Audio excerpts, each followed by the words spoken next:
ఒక కొత్త జగన్మోహన్ రెడ్డి అయితే కనిపించారు. ఆయన గడిచిన 2 రోజులుగా ఆయన మాట్లాడుతుంది.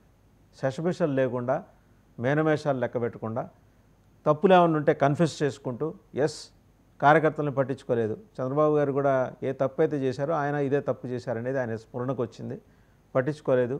ఈసారి 2.0లో కార్యకర్తలకి పెద్దపీట, మరో 30 ఏళ్ళు ఖచ్చితంగా పరిపాలిస్తాను అనే ఒక దమ్మున్న ఆత్మవిశ్వాసంతో చెప్పినట్టుగానే కనిపించింది. అంటే కొంత పెరిఫెరల్గా కాకుండా, పెదవి అంచు నుంచి వచ్చింది కాకుండా, గుండె లోతుల నుంచి వచ్చినట్టే మాట్లాడారు. కార్యకర్తలకు భరోసా ఇవ్వడానికి, ఆత్మస్థైర్యం నింపడానికి అయి ఉండొచ్చు. మొత్తానికి ఏంటంటే గడిచిన 2 రోజులుగా ఏపీ పొలిటికల్ సినారియోని తన చుట్టూ మళ్లించుకునేలాగా, తన చుట్టూ తిప్పుకునేలాగా జగన్మోహన్ రెడ్డి వ్యాఖ్యలు ఉన్నాయి. ఇంకా చాలా అంశాలు బిగ్ డిబేట్లో మనం చర్చిద్దాం. మనతో పాటు ఉన్నారు టీడీపీ అధికార ప్రతినిధి ఉప్పలపాటి శ్రీనివాస్ చౌదరి గారు. నమస్తే శ్రీనివాస్ చౌదరి గారు. అలాగే పాదయాత్ర వెంకటేశ్వర రెడ్డి గారు, వైసీపీ అధికార ప్రతినిధి, పెద్దిరెడ్డి రవికిరణ్ గారు, బీజేపీ అధికార ప్రతినిధి. నమస్తే. అలాగే మస్తాన్ గారు, political analyst and senior journalist. So to start with, కొత్త అంకానికి తెర తీశారు జగన్మోహన్ రెడ్డి. రవికిరణ్ గారు ఏమంటారు?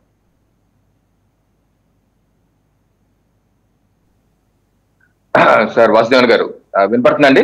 వినిపిస్తుంది సార్, వినిపిస్తుంది సార్. Good morning sir. మీకు, తోటి ప్యానలిస్టులకి, 9 టీవీ వీక్షకులందరికీ శుభోదయం. ఇప్పుడు జగన్మోహన్ రెడ్డి గారు ఇప్పుడు ఏదంటేనండి, ఒక ఘోరమైన ఓటమి తర్వాత ఎవరైనా సరే ఒక ఆత్మ పరిశీలన, ఆత్మ సమీక్ష చేసుకోవాలి.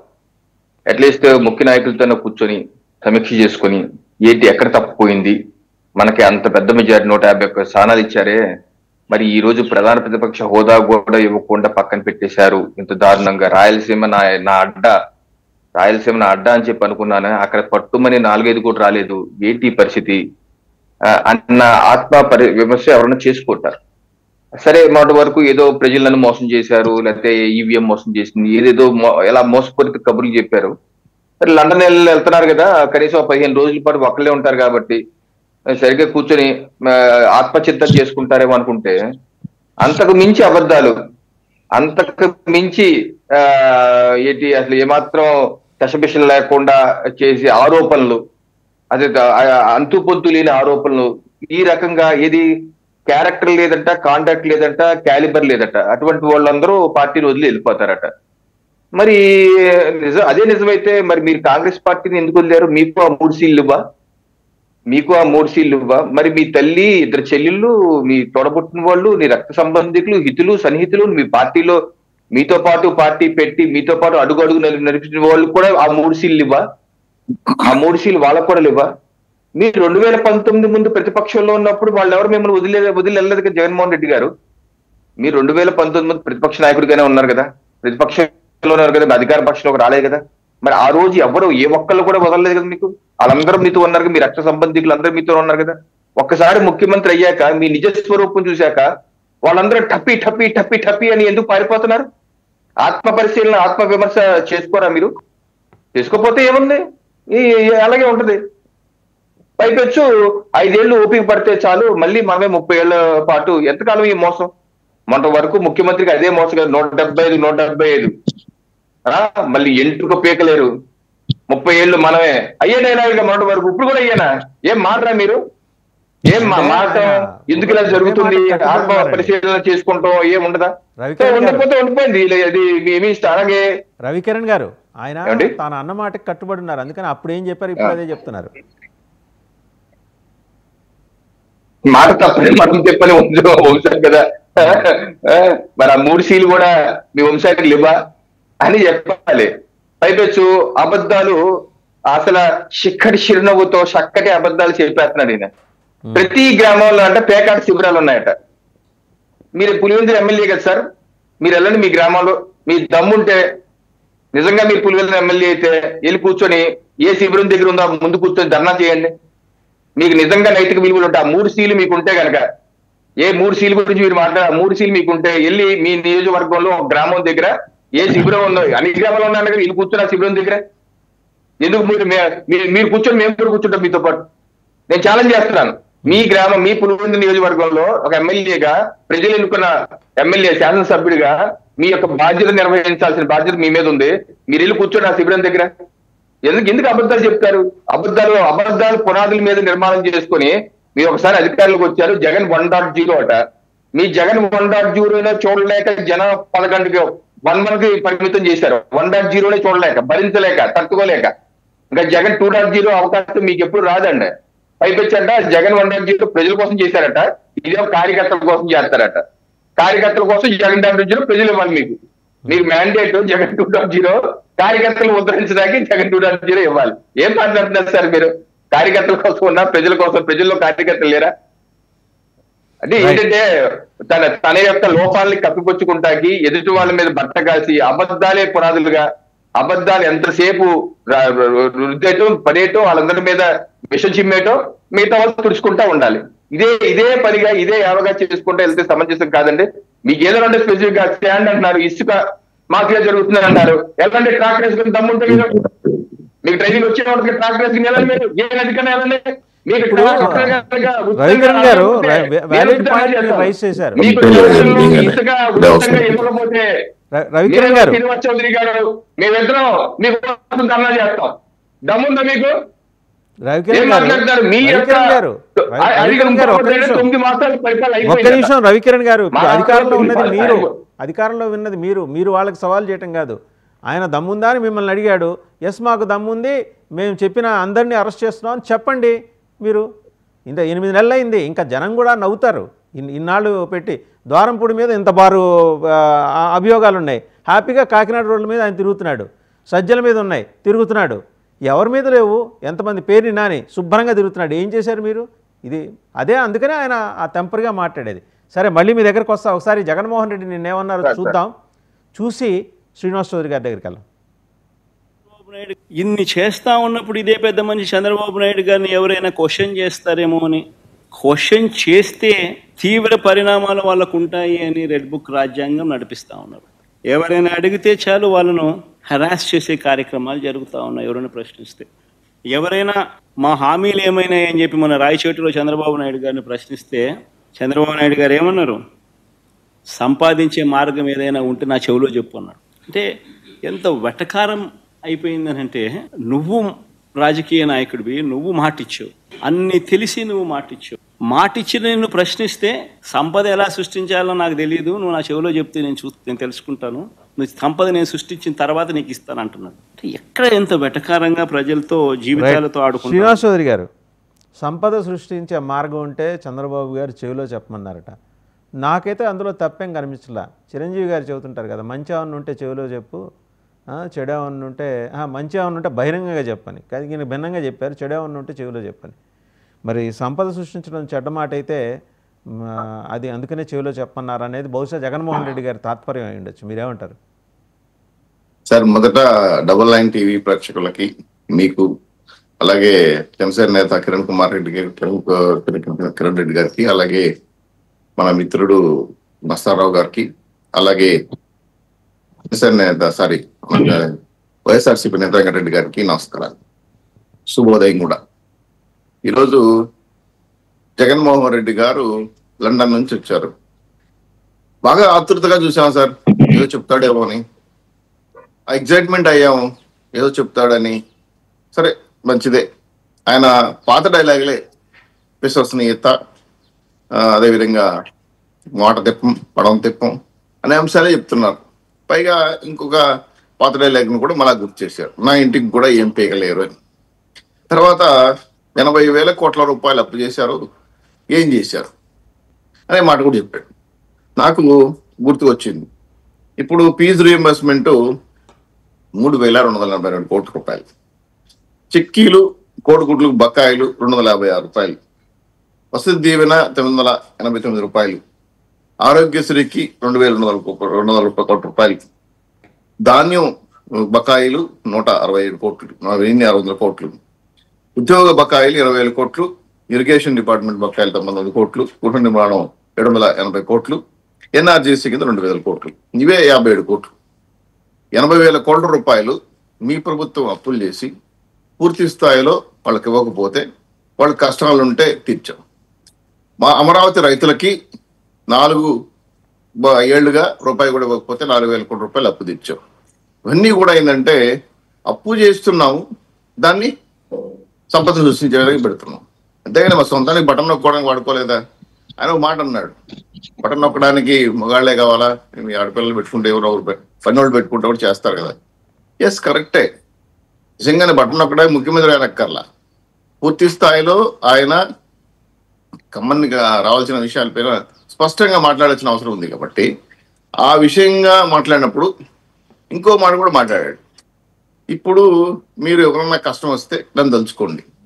ఏమని తలుచుకోవాలి సార్?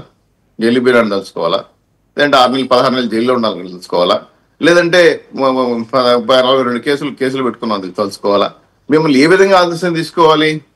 అందుకే సార్ అబ్దుల్ కలాము కళలు కనమన్నాడు, కథలు మింగమల్లా. పూర్తిగా రాష్ట్ర వ్యాప్తంగా కూడా 10 కోట్ల రూపాయలు అప్పు చేశారు, 10 లక్షల కోట్ల రూపాయలు అప్పులు చేశారు. 71,000 అసలు వడ్డీ కలిపి కడుతున్నాం, సంక్షేమం చేస్తున్నాం, అభివృద్ధి కార్యక్రమాలు చేస్తున్నాం, అదేవిధంగా పెట్టుబడులు తీసుకొస్తున్నాం, మీ అప్పులు కూడా తీరుస్తున్నాం. టోటల్ గా కూడా రాష్ట్రాన్ని ముందుకెలా తీసుకెళ్లాలి పైన చాలా స్పష్టంగా అందిస్తాం. ఇంకా పేకాడ క్లబ్లు, మా ఎమ్మెల్యేలు బ్రహ్మాండంగా పనిచేస్తున్నారు. మరి మీ ఉన్న ఎమ్మెల్యేలు పనిచేస్తున్నారు అంటే ఎందుకు పారిపోతున్నారు? ఎందుకు మీ పార్టీని వదిలేస్తున్నారు? ఇవన్నీ కూడా మాట్లాడుతుంటే చాలా విషయాలు, విశ్వసనీయత, అదేవిధంగా మానవత్వం, అదేవిధంగా మన మడవ తిప్ప అనే విషయాలు చెప్తుంటే పాత డైలాగులే చెప్పాడు కదా. పార్టీ కార్యకర్తల్ని ఉత్సాహపరిచే విధంగా, పార్టీని నైశీర్యాన్ని తగ్గించే విధంగా మాట్లాడాలి. ఆయన విధంగా మాట్లాడాల.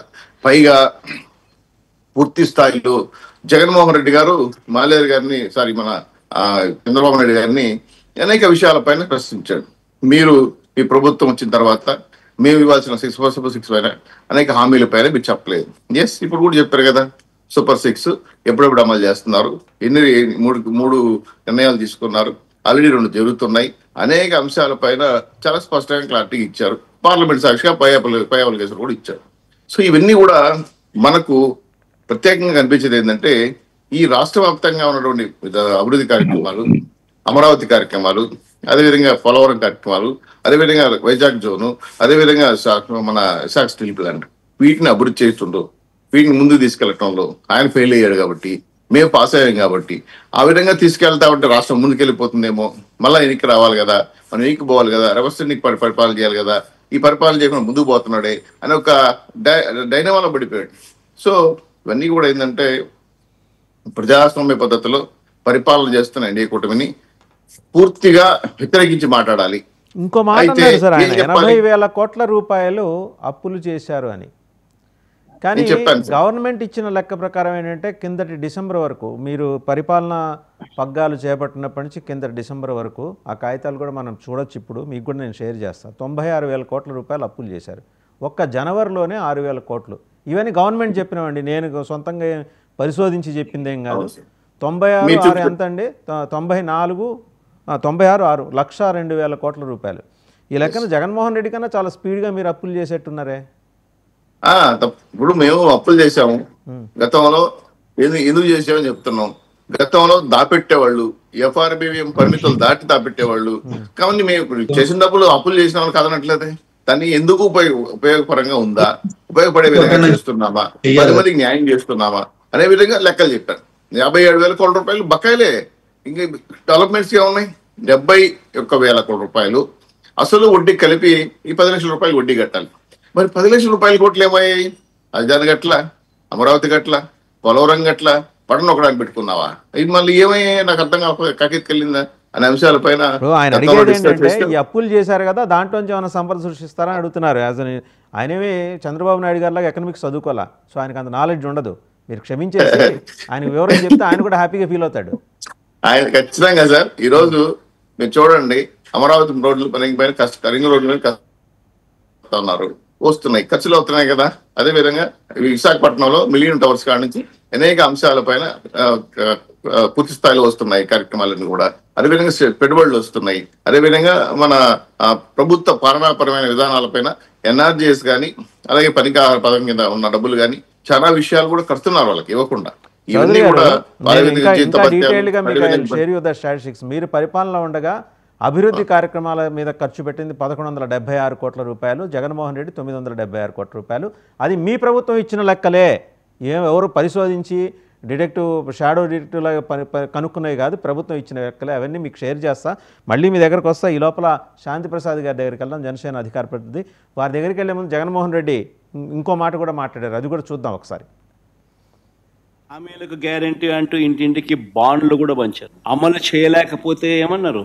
అమలు చేయలేకపోతే చొక్కా పట్టుకోండి అన్నారు. అమలు చేయలేకపోతే చొక్కా పట్టుకుని నిలదీయండి అని కూడా అన్నారు. ఇప్పుడు వీరు ఇచ్చిన బాండ్లు ఏమైనాయి? ఇప్పుడు వీరు చెప్పిన మేనిఫెస్టో హామీలు ఏమైనాయి? వీరు పంచిన పాంప్లెట్స్ ఏమైనాయి?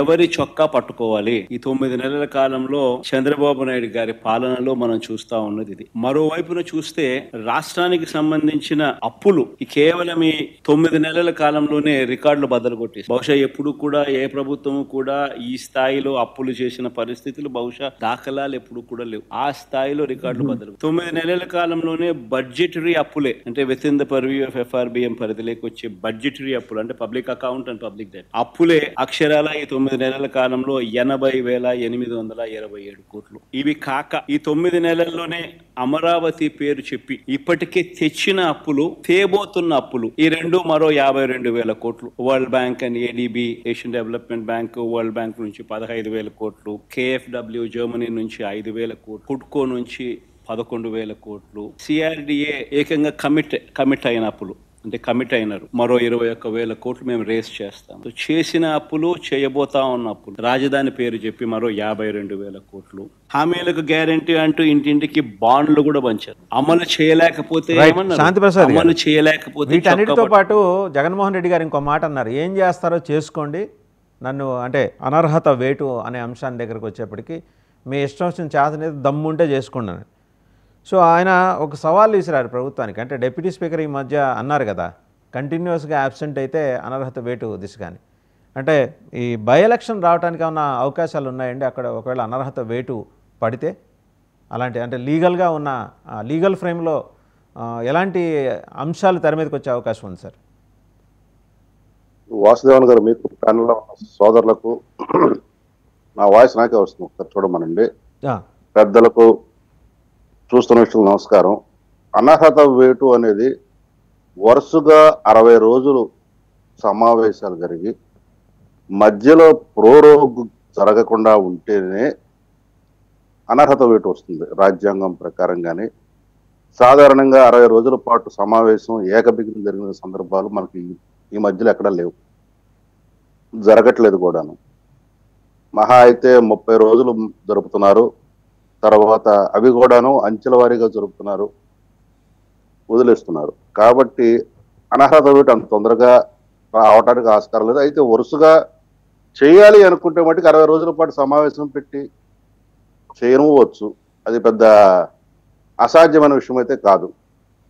అయితే ఇక్కడ దానికన్నా కూడాను నైతికత, ఎందుకంటే ఇతను విలువలకు విశ్వసనీయతకు నేను అంటాడు కదా, మరి నీ విశ్వసనీయత ఏది అని మేము ఇప్పుడు ప్రశ్నిస్తున్నాం. నువ్వు మమ్మల్ని ప్రశ్నించడం వదిలేసాయి, ఎందుకంటే ఆ ప్రశ్నల సమాధానం ప్రజలే నీకు చెప్పారు 2024 ఎన్నికల్లో. నువ్వు ఈ అడుగుతున్న ప్రశ్నలు ఏవైతే అప్పుడప్పుడు యలహంక ప్యాలెస్ నుంచి వచ్చి ఎగురుకుంటూ వచ్చి ఆంధ్రాలో వాలి, ఎందుకంటే ఇది వైసీపీ వారి భాష, మా భాష కాదండి, వారి భాషలోనే మాట్లాడుతున్నాను నేను. లెక్కలు చెప్తున్నావు, బొక్కలు ఉన్నాయి అంటున్నావు, చాలా దారుణమైన పాలన ఉందంటున్నావు, రాజ్యాంగం ఫెయిల్ అయింది అంటున్నావు. మంచిదే, మరి అసెంబ్లీకి వచ్చి మాట్లాడచ్చు ఈ మాటలన్నీ. అక్కడ మాట్లాడితే దానికి విలువ ఉంటుంది కదా, ప్రజలు గమనిస్తారు కదా. మరి ఎందుకు అక్కడికి రావు? ఇది $1 మిలియన్ ప్రశ్న.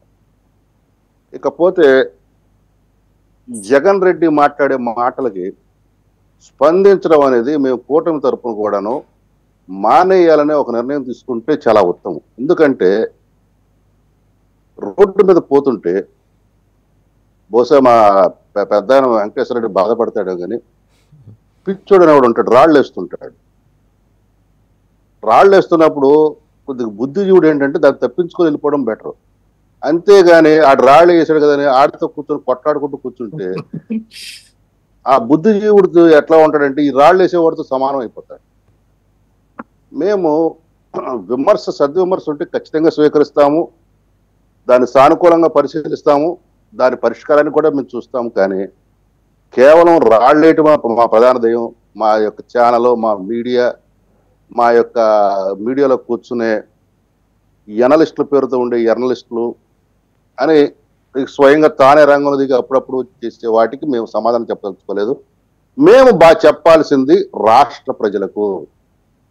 ఆనాడైనా జగన్ రెడ్డి చెప్పాల్సింది రాష్ట్ర ప్రజలకి చెప్పుకోలేకపోయాడు. గడప గడపకు వైసీపీ అని పెట్టి మరి ఎందుకు పథకాన్ని గడప గడపకు ప్రభుత్వాన్ని మార్చుకున్నాడో తనే చెప్పాలి.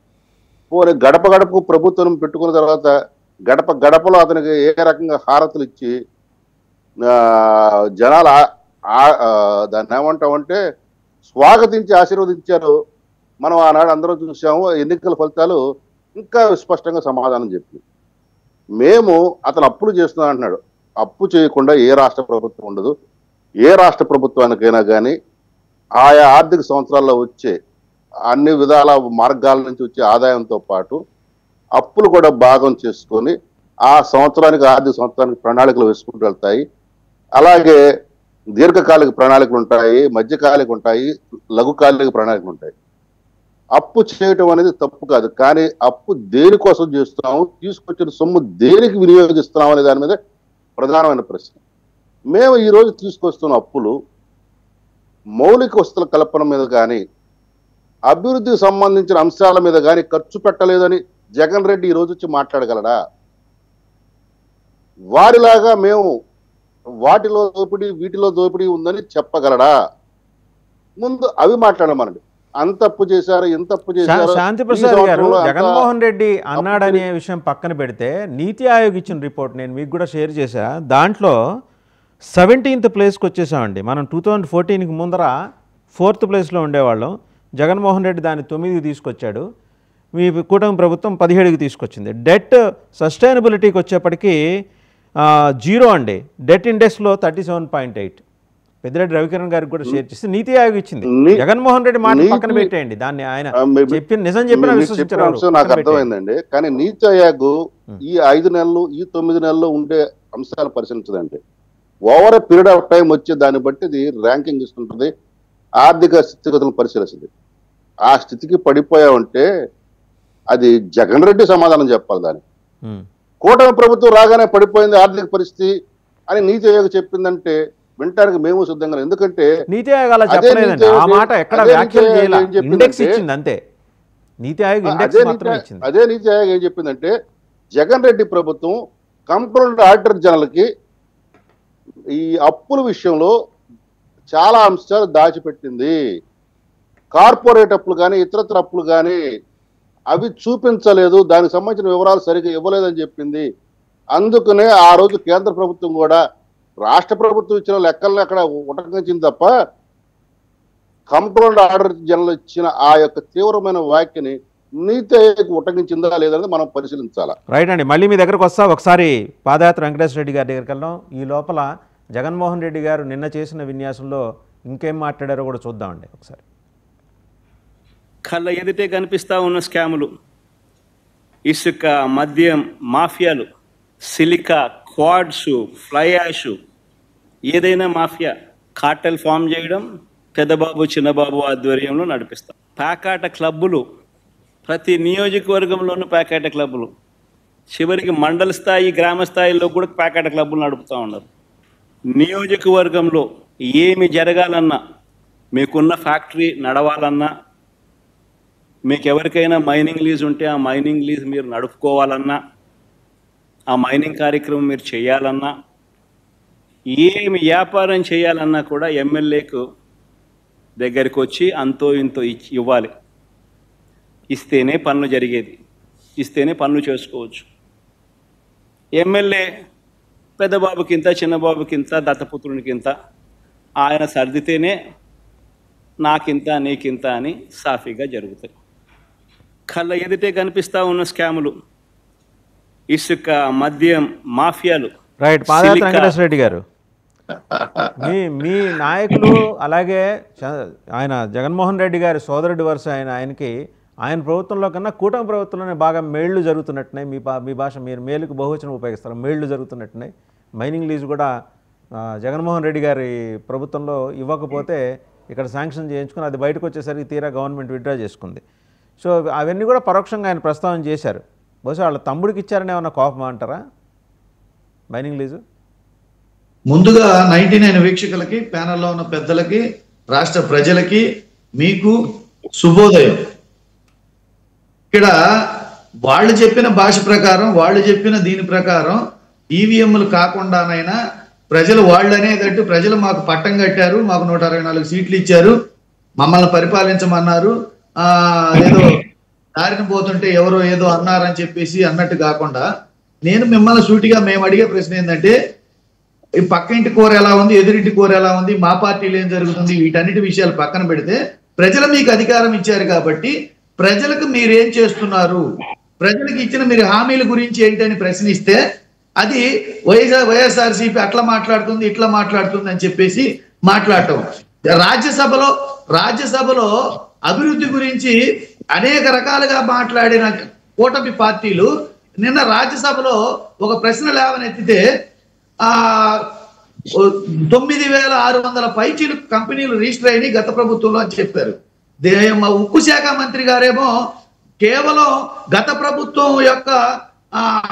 ప్రభుత్వం అడ్డుకోబట్టే స్టీల్ ప్లాంట్ ప్రైవేటీకరణ జరగలేదని ఉక్కు శాఖ మంత్రి గారు చెప్పారు.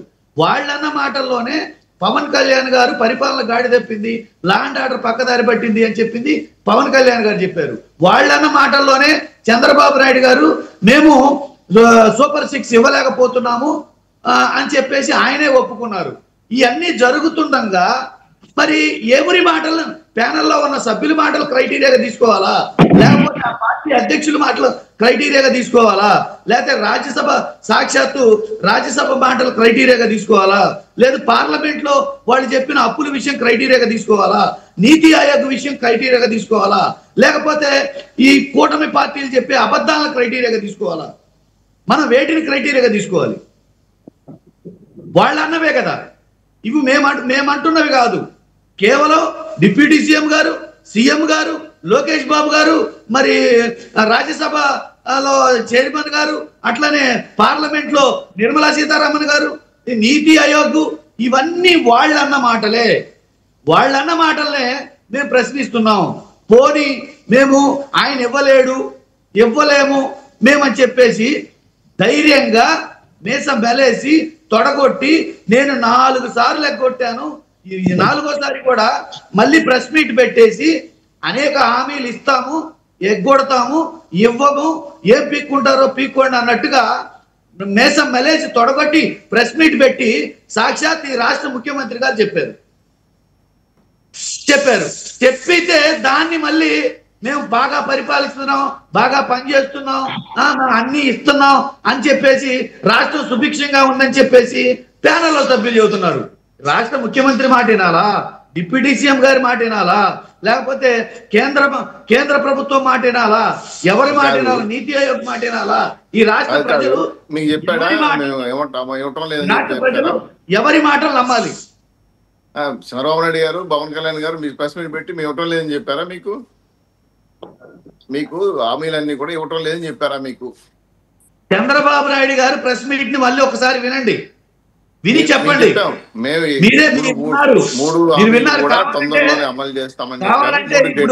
ఒకే మొబైల్ ఉంది నా దగ్గర, లేకపోతే వీడియో కూడా పంపించేవాడిని మీకు. పంపించండి కాదనట్లేదు. 3 హామీలు ఇంకా హామీలు కూడా ఇవ్వడానికి రాజ్యసభలో ఏం జరిగింది వీడియో నీతి ఆయోగ్ రిపోర్ట్ పెట్టగలం. ఇవన్నీ మీరు వాళ్ళ మాటలు నమ్మాలా, మీ మాటలు నమ్మాలా? మీరే చెప్పండి. మీరు మాట్లాడే మాటలు క్లబ్లు లేదు మేము అట్లా అనలేదు, ఇట్లా అన్నాము ఈ ఉద్దేశంతో. చౌదరి గారు మళ్ళీ మీ దగ్గరకు వస్తాను, లెట్ హిమ్ కంప్లీట్. ఎలాగో మస్తాన్ గారు కూడా మాట్లాడాలి, ఒక్క నిమిషం. వెంకటేశ్వర రెడ్డి గారు, ఆ 3 సీలు విజయసాయి రెడ్డి గారికి లేవా? సాయిరెడ్డి అయినా అంతే అన్నాడు కదా ఆయన. ఎవరైనా పార్టీలో కష్టాలను తట్టుకోవాలి, కష్టాలను తట్టుకొని నిలబడగలిగినప్పుడు, ఇబ్బందులు వచ్చినప్పుడు నిలబడగలిగినప్పుడే లీడర్ అవుతారు. అంతేగాని ప్రతిపక్షంలో ప్రలోభాలకు ఇంకో దానికో భయపడి వెళ్ళిపోతే అది ఎవరికైనా సాయిరెడ్డి గారు ప్రలోభాలకు లొంగి వెళ్ళారా, ఒత్తిళ్లకు లొంగి వెళ్ళారా, రాజీనామా చేశారా? ఇప్పుడు ఎవరు ఏ పని మీద ఎవరు ఏ ఉద్దేశంతో వెళ్ళారనేది వాళ్లే స్టేట్మెంట్ ఇచ్చారు. వాళ్ళే పైగా వాళ్ళేమి ఇప్పుడు విజయసాయి రెడ్డి గారు, ఎస్పెషల్లీ విజయసాయి రెడ్డి గారి విషయం వచ్చేసరికి ఆయన పార్టీని వీడారు కానీ ఇప్పుడున్న కూటమి ఏదో వాళ్ళు ఏదో గొప్పలు చేశారు, వాళ్ళు ఏదో ఇది చేశారు, వాళ్ళ పార్టీలోకి వీళ్ళ పార్టీలోకి వెళ్తానని వెళ్ళాల ఆయన.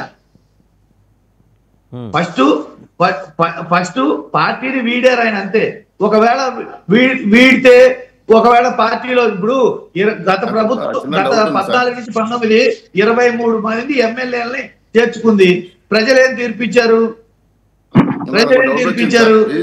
ఈ నాయకులు పోవడం, ఆయారాం గాళ్ళు గయారాం గాళ్ళు వస్తుంటారు పోతుంటారు. పార్టీలు సాయిరెడ్డి గారి కేటగిరీ ఆయారాం గయారాం కేటగిరీలో ఉన్నారు సాయిరెడ్డి గారు. అదేగా మీరు చెప్పాలనుకున్నది.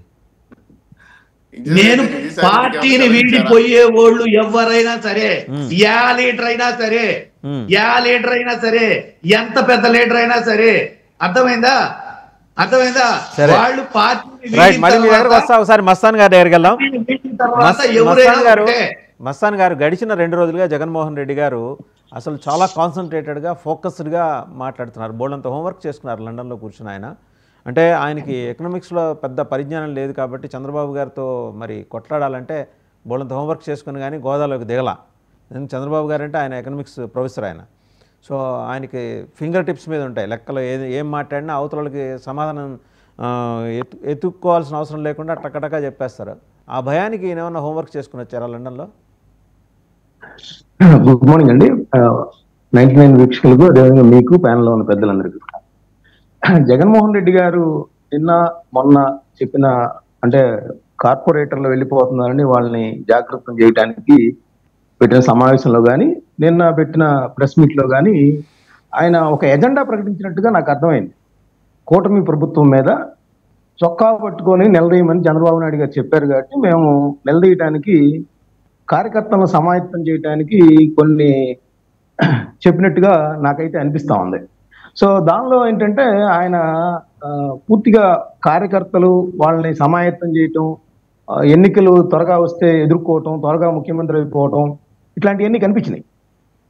ఎందుకంటే ఎన్నికలు ఎప్పుడో రేపో మాపో రావచ్చు, వస్తే మాత్రం ఈ 9 నెలల్లోనే అస్తవ్యస్త పాలన అందించారు కాబట్టి ప్రజలు తిరిగి ఆయన్ని ముఖ్యమంత్రి చేయడానికి రెడీగా ఉన్నారనేది కూడా చెప్పారు. ఎందుకంటే చంద్రబాబు నాయుడు గారికి బటన్ ఒకటి రావట్లేదు అని కూడా చెప్పారు.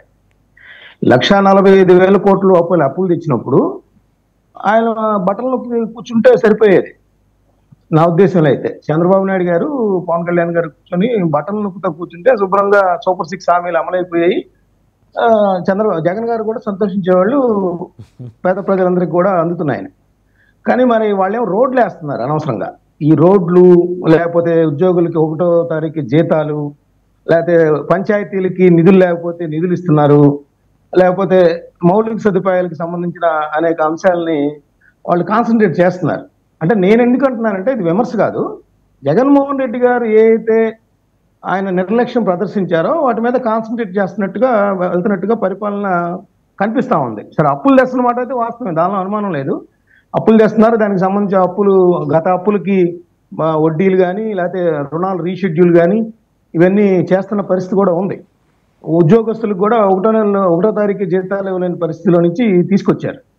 ఇంకోటేంటంటే చంద్రబాబు నాయుడు గారు ఖచ్చితంగా సూపర్ 6 హామీలకు సంబంధించి కొంత చేతులు తీసే విధంగా మాట్లాడటం, అంటే ఆయన ఎట్టి పరిస్థితుల్లో తల తాకట్టు పెట్టిన అమలు చేస్తామన్నారు. కానీ ఇప్పుడైతే అమలు చేయమనేది ఆయన ప్రెస్ మీట్ పెట్టి ఓపెన్ గా చెప్పడం అది ఉంది. ఎందుకంటే ఆయనకు అంత ముందే అనుభవకుడిగా, ఆర్థికవేత్తగా ఆయనకు అన్ని ఉండి కూడా సూపర్ 6 హామీలు ఇచ్చినప్పుడు ఖచ్చితంగా వాటిని ఏ విధంగా అమలు చేయబోతున్నాం అనేది కూడా కూలంకషంగా ప్రజలకి వివరిస్తే బాగుండేది. కాకపోతే లేట్ అవుతుందని మెంటల్ గా ప్రిపేర్ చేయడం అనేది విమర్శలకు తావిచ్చింది. రెండోది ఏంటంటే అండి, సార్ ఇప్పుడు జగన్మోహన్ రెడ్డి గారు ఒకటి చెప్పారు, మీరు ఒకటి గుర్తు చేస్తాను నేను. చంద్రబాబు నాయుడు గారు గతంలో అవినీతి కార్యక్రమాలకు పాల్పడ్డారనే దీని మీద వైఎస్ విజయలక్ష్మి గారు కోర్టుకు వెళ్ళారు, మీకు అందరికి గుర్తు చేస్తున్నా. అట్లాగే ఇప్పుడు ఆయన ఏమన్నారంటే దేశంలో వైఎస్ఆర్సీపీ ప్రభుత్వం, వైఎస్ఆర్సీపీ అధికారంలో ఉండగా అవినీతి రహిత మచ్చలేని పాలన అందించిందని చెప్పారు. అది దేశంలోనే ఒక చరిత్ర అని చెప్పారు. ఆంధ్రప్రదేశ్లో ఒక చరిత్ర సృష్టించింది. అవినీతి అనేది ఇసుమంతైనా లేకుండా పరిపాలించాం మేము అని చెప్పారు. అదేవిధంగా పవన్ కళ్యాణ్, పెద్దబాబు, చిన్నబాబు వీళ్ళందరికీ కూడా ఈ మాఫియా, శాండ్ మాఫియా, మద్యం మాఫియా నుంచి డబ్బులు వెళ్తున్నాయి, వాటాలు వెళ్తున్నాయి అని చెప్పారు. వాటి మీద ఒకటి కోర్టుకైనా వెళ్ళాలి, లేదంటే పవన్ కళ్యాణ్ గారు ఎక్కడ అవినీతి పాల్పడ్డారో ఆయన ప్రజలకి బహిరంగంగా చెప్పాలి. ఎందుకంటే నరేంద్ర మోడీ గారిని ఎందుకు మినహాయించారు దీనిలో నుంచి నాకైతే అర్థం కాలేదు. భయభక్తులు ఉన్నాయో ఏంటో తెలియదు కానీ చిన్నబాబు, పెద్దబాబు, పవన్ కళ్యాణ్ మాత్రమే అవినీతికి పాల్పడుతున్నారని ఆయన ఢిల్లీ చెప్పారు. చాలా దూరం కదండి, ఇక్కడి నుంచి అక్కడ దాకా వెళ్ళాలంటే టైం పడుతుంది కదా, అందిన తర్వాత కన్ఫర్మ్ అంటే చేసుకుంటే నేనేమంటానంటే అవినీతి అన్నప్పుడు ఎవరైతే అవినీతికి పాల్పడుతున్నారో వాళ్ళ నిజ స్వరూపాలు బయట పెడితే బాగుండేది. ఎందుకంటే ఇప్పుడు వాళ్ళ నేతలు అవినీతికి పాల్పడతా ఉంటే వీళ్ళు కేవలం ఆరోపణలు చేస్తున్నారు కానీ కూటమి సర్కారు వాళ్ళు ఎక్కడ అరెస్టులు చేసిన పరిస్థితి కనపడలేదు. జగన్మోహన్ రెడ్డి గారు చెప్పింది నిజమే అనిపిస్తుంది. ఎందుకంటే వాళ్ళు ఎక్కడ అవినీతికి పాల్పడలేదు, వీళ్ళు కేవలం ఆరోపణలే చేశారు, అందుకనే మా వాళ్ళని ఎవరిని అరెస్ట్ చేయలేకపోతున్నారు, ఆ దమ్ము ధైర్యం చేయలేకపోతున్నారు అని చెప్పారు. రెండోది ఆయన ఇంకోటి కూడా సంకేతాలు ఇచ్చారండి. అసెంబ్లీకి ఆయన ఇకపై ఇట్లా మీడియా ముందే మాట్లాడతాను నేను అనేది కూడా చెప్పారు. బహుశా మరి ఆ 11 మంది మీద, ఆ 11 మందితో రాజీనామా చేయించి అన్న ఉప ఎన్నికలకి వెళ్ళి ఈ ప్రజల్లో అస్తవ్యస్త పాలన పట్ల అసంతృప్తి ఉంది కాబట్టి తిరిగి గెలిచి ఈ విధమైన ప్రజల్లో నుంచి సంకేతాలు వస్తున్నాయనేది నిరూపించే కార్యక్రమం కూడా చేస్తారన్నది కూడా నాకు అనిపిస్తా ఉంది జగన్మోహన్ రెడ్డి గారు చూస్తే. అంటే ఆయన నిన్న మాట్లాడింది ఏంటంటే ఆత్మ పరిశీలన ఎక్కడ చేసుకున్నట్టు కనిపించట్లా. ఆయన ఏమన్నారు, 2,73,000 కోట్లు ప్రజలకు ఇచ్చాము, అవినీతి లేని మచ్చలేని పాలన అందించాము, దేశంలోనే ఇది చరిత్ర సృష్టించిందని చెప్పారు. అట్లా చెప్పినప్పుడు అసలు ఎందుకు తనని నమ్మలేదు అనే విషయాన్ని మాత్రం మర్చిపోయారు అక్కడ. సో కార్యకర్తలు డెఫినెట్ గా చేసుకునే ఉంటారండి. ఒక్కసారి మీరు చరిత్రలోకి వెళ్తే ఎన్టీఆర్ కూడా ఇలా వాపోయిన సందర్భం ఉంది. పేదవాడికి పట్టెడన్నం పెట్టిన ఈ చేతిని ఎందుకు ప్రజలు తిరస్కరించారండి. ఇట్ హ్యాపెన్స్ అండి. పెద్ద పెద్ద కొమ్ములు తిరిగిన నాయకులకే ఇలాంటి అనుభవాలు ఉన్నాయి. సో జగన్మోహన్ రెడ్డికి ఇలాంటి అనుభవాలు తప్పేం లేదు. కంప్లీట్ చేస్తాను. ఇప్పుడు జగన్మోహన్ రెడ్డి గారు కొన్ని విషయాల్లో ద్వంద్వ ప్రమాణాలు ఏంటంటే, షర్మిల గారు ఆయన కుటుంబంలో నుంచి మరో అధికార కేంద్రం ఉండకూడదని చెప్తారు. కానీ రాజశేఖర రెడ్డి గారు ఉన్నప్పుడే ఆయన ఎంపీ అయ్యారు. అదే కుటుంబం నుంచి అప్పుడు రెండో అధికార కేంద్రం ఉండొచ్చు అనేది ఆయన భావించారు. కానీ ఆయన అధికారంలోకి వస్తే మాత్రం రెండో అధికార కేంద్రం ఉండకూడదు అనేది ఆయన ఫీల్ అవుతూ ఉంటారు. అట్లాగే అధికారం ఉన్నప్పుడు కార్యకర్తలు నిర్లక్ష్యం చేసి అధికారం పోయిన తర్వాత మీకు వచ్చే అధికారంలో మీకు భాగస్వామ్యం ఇస్తామని చెప్పడం ఎంతవరకు కరెక్ట్? వాళ్ళు ఏ విధంగా నమ్ముతారు? సో వెళ్ళిపోయే నాయకులకు సంబంధించి సాయిరెడ్డి గారు వెళ్ళిపోయినప్పుడేమో ఆయన బాగుండాలి, క్షేమంగా ఉండాలని ఒక ట్వీట్ చేసింది వైసీపీ. ఇప్పుడేమో ఆయన ప్రలోభాలకు లొంగినట్టు లేదా ఎవరో భయపెడితే భయపడినట్టు సాయిరెడ్డి గారిని భయపెట్టారనే సమాచారం కానీ లేదంటే ప్రలోభాలకు గురి చేశారనే సమాచారం కానీ జగన్మోహన్ రెడ్డి గారి దగ్గర ఉంటే అదంతా ప్రజలకు చెప్తే ఆ ప్రలోభాలకు గురి చేసిన వాళ్ళు ఎవరు, ఆ విధంగా భయపెట్టిన వాళ్ళు ఎవరు కూడా ప్రజలు తెలుసుకుంటారు. రవికిరణ్ గారు మస్తాన్ గారు అన్న పాయింట్ ఇప్పుడు మాట్లాడినారు, చివరి పాయింట్. ఒకవేళ నిజంగా అలాంటివి ఉంటే జగన్మోహన్ రెడ్డి గారు బయట పెట్టాలి కదా, అది ఎందుకని ఆయన పెట్టలేకపోయారు? అదే అండి, ఈయన ద్వంద్వ ప్రమాణాలకి ఆ 3 Cలు ఈయనలు ఇవ్వని చెప్పి చాలా స్పష్టంగా అర్థమైపోయింది. మొన్న వరకు అఫీషియల్ గా వాళ్ళ ట్విట్టర్ హ్యాండిల్లో వాళ్ళు ఆయన యూకే నుంచి కూడా చెప్పింది ఏంటి, ఆయన రాజకీయ సన్యాసం తీసుకుంటున్నారు, రాజకీయ దూరంగా ఉన్నారనుకున్న సరే కారణాలు ఏదైనా సరే ఆయన యొక్క శేష జీవితం వ్యవసాయంలో సాయం చేస్తూ హ్యాపీగా గడపాలని చెప్పేసి చక్కగా ఆశీర్వదించి ఇప్పుడు రాగానే పుసుక్కని అవి ఆ క్యారెక్టర్ లేదయ్యా బాబు, కాండక్ట్ లేదయ్యా, అసలు ఆయనకి విషయం లేదయ్యా అంటే ఏమనుకోవాలి నాకు అర్థం కాదు. కొన్ని అలా లేకపోతే ఆ యొక్క వివరాలు ఏదో బయట పెట్టాలి కదా. ఇప్పుడు ఆయన ఏమంటున్నాడు, నేను రాజకీయ సన్యాసం తీసుకున్నాను, ఈ మధ్య ట్విట్టర్ కూడా ఫోటో పెట్టాడు, అడవుల్లో వెళ్ళి హార్టికల్చర్ మీద నా హార్ట్ ఉంది, హార్టికల్చర్ నా మీద నా హార్ట్, ఆ హార్ట్ ని నేను హ్యాపీ చేసుకుంటాకి అడవుల్లో తిరుగుతున్నా చెప్పి ఫోటో కూడా పెట్టారు ఆయన మంచి స్టైలిష్ గా. ఆయన పని ఏదో ఆయన చేసుకుంటుంటే ఆయన క్యారెక్టర్ లేదంటే అంటే ఏమైంది జరిగిందా మధ్యలో ఏమన్నా? చెర్లారెడ్డి గారితో జరిగినటువంటి చర్చోపచర్చల్లో మీకు ఎక్కడన్నా తగిలిందా? ఆ తగలడంతోనే తగ్గుతున్నారా? ముందుగా కాళ్ళకి బంధాలు వేసి ఈయన ఆయన చెప్పే మాట రేపో మాపో చెప్పే మాటలకి విశ్వసనీయత ఉండకూడదని చెప్పి ఈ రకంగా ముందస్తు కాళ్ళకి బంధాలు వేస్తున్నారా అని అనుమానాలు వస్తున్నాయి. ఎందుకంటే ఎందుకు మారిపోయింది 10 రోజుల్లో మీ యొక్క ఆలోచన ఎందుకు మారిపోయింది? నెంబర్ 1. నెంబర్ 2, ఇప్పుడు మా రాష్ట్ర ముఖ్యమంత్రి గారు, ఎన్డీఏ ముఖ్యమంత్రిగా చంద్రబాబు నాయుడు గారు ఆ రోజు అన్నదేంటి, మనకు వస్తున్నటువంటి వివిధ డబ్బుల రూపంలో వస్తున్నటువంటి డబ్బులు, అమరావతి నిర్మాణం కావచ్చు, పోలవరం కావచ్చు, లేకపోతే ఆర్ఐఎన్ఎల్ కావచ్చు, ఇటువంటి నిధులు మళ్లించి సంక్షేమ పథకాలకు ఇవ్వలేము. ఆ రకంగా సూపర్ 6 అమలు చేయలేము. దాన్ని సంపద సృష్టి చేయాలి. సంపద సృష్టి జరగాలి అంటే ఆ రకంగా వాటిలో పెట్టుబడులు, మౌలిక వసతులు జరగాలి. అలా అని చెప్పి సృష్టి జరిగిన తర్వాతే నేను సూపర్ 6 ఇస్తానంటే కూడా సమంజసం కాదు. నేను అప్పు సొప్పు ఏది చేస్తానో తాకట్టు పెట్టైనా సరే అమలు చేస్తాను అని చెప్పి పూర్తిగా అంటే దాన్ని ముక్కలు చేసి ఈయన ఎగ్గొట్టేస్తాను, ఇవ్వట్లేదు. నిన్న క్యాబినెట్ లో కూడా తీర్మానం చేశారు. ఆల్రెడీ ఇప్పటికీ సూపర్ 6 లో 2 అమలు జరుగుతున్నాయి. ఇది గ్యాస్ సిలిండర్లు ఇస్తున్నారు, ఉద్యోగ కల్పన చేస్తున్నారు. అలాగే తల్లికి వందనం, అలాగే అన్నదాత సుఖీభవ కూడా, అలాగే ఉచితంగా ఎర్ర బస్సుల్లో, పల్లె వెలుగుల్లో ఉచిత ప్రయాణం, అది 4-5 మాసాలు అమలు జరగబోతుందని చెప్పి క్యాబినెట్ లో తీర్మానం చేసి ఆ రకంగా వర్కౌట్ చేస్తున్నారు. సో ఒకటి ఒక సంపద సృష్టి చేస్తూ ఇవన్నీ చేస్తున్నారు. అంతేగాని ఇందాక మనం అనుకున్నట్టు 80,000 కోట్లు అప్పులు చేశారు, ఈ బట్టన్ నొక్కలే అంటే 80,000 కోట్లు బట్టన్ నొక్కేస్తే రోడ్లు ఎవడేస్తాడు? రైతులకి 48 గంటల్లో వాళ్ళు ఇచ్చిన పంటకి డబ్బులు ఎవడేస్తాడు? గ్రామాలకు నిధులు ఎవరిస్తారు? 1వ తారీఖు జీతం ఎవరిస్తారు? లేదా పెన్షన్లకి 20వ తారీఖు 15వ తారీఖు వాళ్ళ ఆయనలాగా. అన్ని పాలన, ప్రజలు మాకు ఓటేసింది ఏదో రకంగా పాలన చేసేయండి, లేకపోతే మాకు సంక్షేమ పథకాలు ఇవ్వండి, ఇంకేం అక్కర్లేదని కాదు. ఆ యొక్క జగన్మోహన్ రెడ్డి గారు మోడల్ ఆఫ్ అడ్మినిస్ట్రేషన్ మాకు వద్దని చెప్పించారు. జగన్మోహన్ రెడ్డి గారు మాత్రం ఏం చేశారు? ఆయన 5 సంవత్సరాల్లో అమలు చేసింది, ఆయన నవరత్నాల్లో 3 సంవత్సరాలే అమలు చేశారు. అది కూడా అరాకొడిగానే పూర్తిగా అమలు చేశారా? మొదటి సంవత్సరం అమలు చేయలేదు, చివరి సంవత్సరం ఉత్తి బట్టలు నొక్కారు, గాలి వచ్చింది, డబ్బులు రాలేదు. 3 నెలల్లో అరకొర. ఆయన చెప్పింది ఏంటి? పూర్తిగా ఫీజు రీయింబర్స్మెంట్ అన్నాడు. పీజీని ఎప్పుడో ఎగ్గొట్టేశారు. రైట్, ఒకసారి శాంతి ప్రసాద్ గారు ఒక టెక్నికల్ పాయింట్. అలాగే అన్ని ఎగ్గొట్టారు కదా. రైట్, రవిచంద్ర గారు ఒకసారి శాంతి ప్రసాద్ గారి దగ్గర కమ్యూనిటీగా ఉన్నాం, అన్ని అమలు చేస్తాం వాజ్పేయి గారు.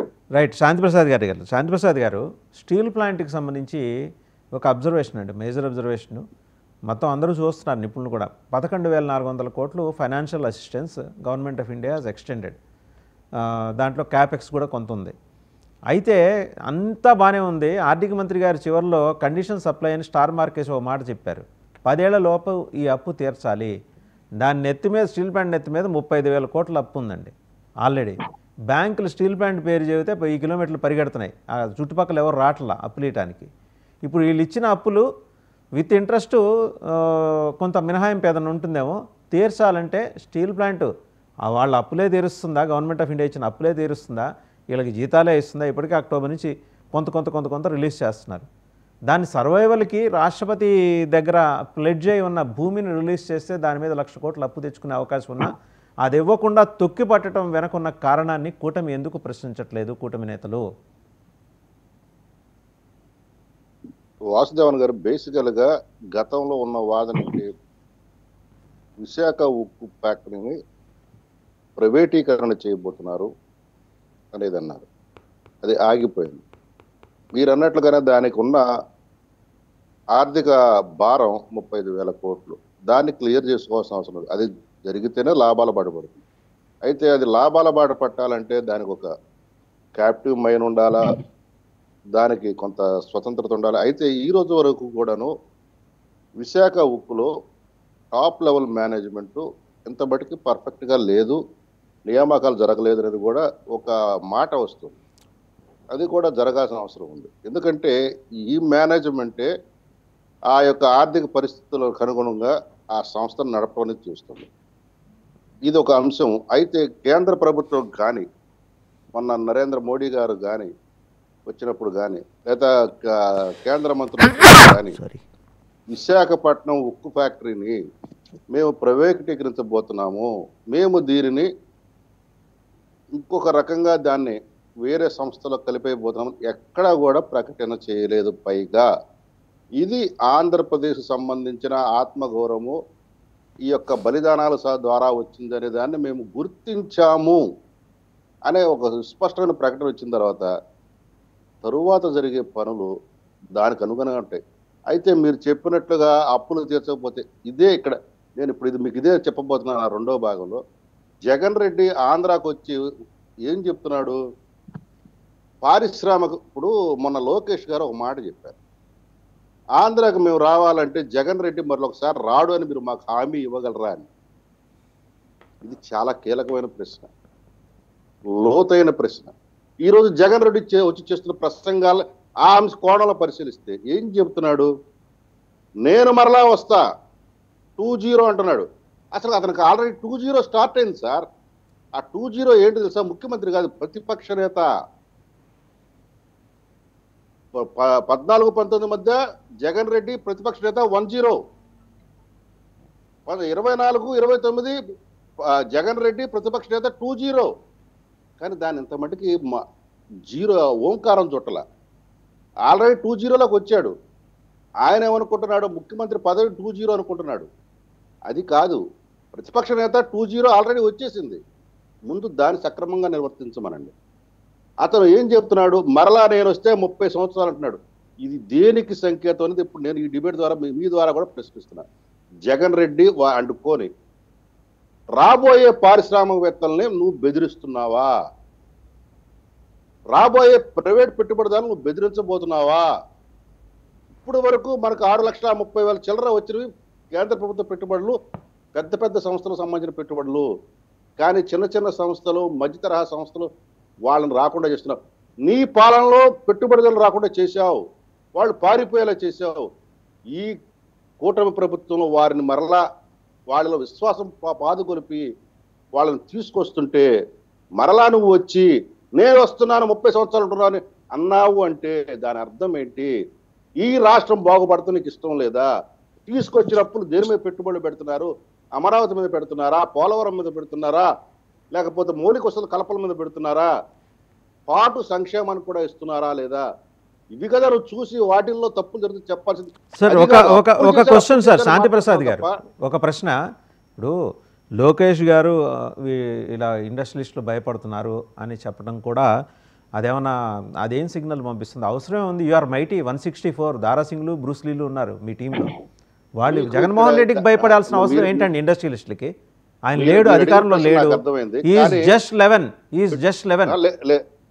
లేదు, మీకు చెప్తానండి. పెట్టుబడిదారులు ఎప్పుడు కూడాను వాళ్ళ లాభాలు చూసుకోవడానికి వస్తారు.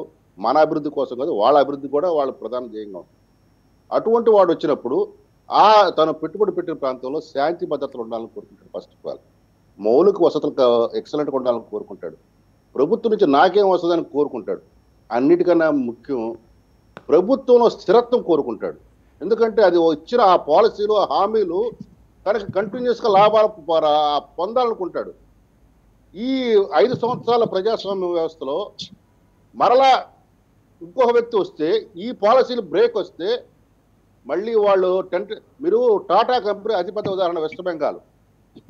అక్కడ దగ్గర 10,000 కోట్ల పెట్టుబడి పెట్టిన తర్వాత ఆ రోజు అక్కడ ప్రభుత్వం వద్దంటే మొత్తం ఎత్తుకుని వెళ్ళి మోడీ గారి ఆహ్వానం మేరకు గుజరాత్లో పెట్టుకున్నారు. అది ఎంత ఆర్థిక వ్యయ ప్రయాసాలకు వచ్చిన విషయం. పెట్టుబడిదారులు అక్కడ భయపడతారు. మాకు ఆర్థిక స్థిరత, అది అప్పీల్ ఎవరికి? కూటమి ప్రభుత్వానికే కాదు, రాష్ట్ర ప్రజలకు కూడా. కూటమి ప్రభుత్వాన్ని రాష్ట్ర ప్రజలను మెప్పించేలా పాలన చేయమని అదొక సంకేతం ఉంటుంది. అందులో కూటమి ప్రభుత్వం కూడా మీరు జాగ్రత్తగా పాలిస్తే మళ్ళీ మీకు 2వ టర్మ్ వస్తే మేమనుకున్న లక్ష్యం అంటే వాళ్ళ ఆర్థిక లాభాలతో పాటు రాష్ట్రం కూడా అభివృద్ధి చేస్తామనే సంకేతాలు ఇస్తారు. ఇక్కడ మనం చూడాల్సిన అంశం అది. దాన్ని దెబ్బ కొడుతున్నాడు జగన్ రెడ్డి. నేననేది ఏంటంటే 11 సీట్లున్న జగన్మోహన్ రెడ్డి గురించి పదే భయపడాల్సిన అవసరం, భయపెట్టాల్సిన అవసరం ఏముంది మీ కూటమికి అని అడుగుతున్నాను. 5 సంవత్సరాలు అతను ఇచ్చిన పాలన, ఇంకా 39% జనాలు అతని వెనకాల ఉన్నారు. ఆ 39% మేము 20 కన్నా తక్కువ చేసిన రోజున ప్రజలకు ఆశ్వాసన ఇస్తాము, పారిశ్రామికవేత్తలకు ఆశ్వాసన ఇస్తాము. వాళ్ళు కూడా నమ్ముతారు. అది రేపు స్థానిక సంస్థల ఎన్నికలు చూపిస్తాం. రైట్, థ్యాంక్ యూ శాంతి ప్రసాద్ గారు, పెద్దిరెడ్డి రవికిరణ్ గారు, శ్రీనివాస్ చౌదరి గారు, మస్తాన్ గారు అండ్ పాదయాత్ర వెంకటరెడ్డి గారు, అందరికీ ధన్యవాదాలు. సో చూసాం కదా జగన్మోహన్ రెడ్డి గడిచిన 2 రోజుల పాటు చేసిన విన్యాసాలు. ఆయన ప్రెస్ మీట్లు పెట్టి మాట్లాడటం, మొత్తం హోంవర్క్ చేసుకొని తీసుకొచ్చిన లెక్కలన్నీ ఏకరువు పెట్టడం, మళ్ళీ వస్తాను జాగ్రత్త అని బెదిరించడం, ఈ బెదిరింపుల కారణంగా ఇండస్ట్రియలిస్టులు పరారైపోతారేమోననే ఆందోళన కూటమి నేతల్లో కలగటం, ఇవన్నీ చూస్తూనే ఉన్నాం. మరి ఎక్కడికి వెళ్తాడో, ఎవరి గల్లా పట్టుకుంటాడో, కరకట్టలో చంద్రబాబు గారి నివాసానికి నేరుగా వెళ్ళి ఆయన్ని అడుగుతాడో, ఇవన్నీ జగన్మోహన్ రెడ్డి ఏం చేస్తాడో చూడాలి. ఎందుకంటే 2 ప్రెస్ మీట్లు పెట్టాడు, ఇంకొక రోజు 2 రోజులు తాడేపల్లిలో ఉండి గబుక్కన మళ్ళీ యలహంక ప్యాలెస్కి ఆయన వెళ్ళిపోయి మళ్ళీ ఎప్పుడు వస్తాడో తెలియని పరిస్థితి. సో జగన్మోహన్ రెడ్డి గారు మీరు ఛాలెంజ్లు విసరటం కాదు, దానికి మీరు చేసి చూపించండి. మీరు వాళ్ళకి వీళ్ళకి అడుగుతున్నారు కదా, వాళ్ళని వీళ్ళని అడుగుతున్నారు. మీరు అది చేయలేరు గల్లా పట్టుకుంటాను. ప్రజలు మీ గల్లా పట్టుకోకుండా ముందర మీరు ప్రజలకు ఏం చేస్తారో చేసి చూపించండి అనే సమాధానం అనే ప్రశ్న అయితే వస్తుంది. చూద్దాం ఏం జరుగుతుందో. Thank you very much for watching big debate.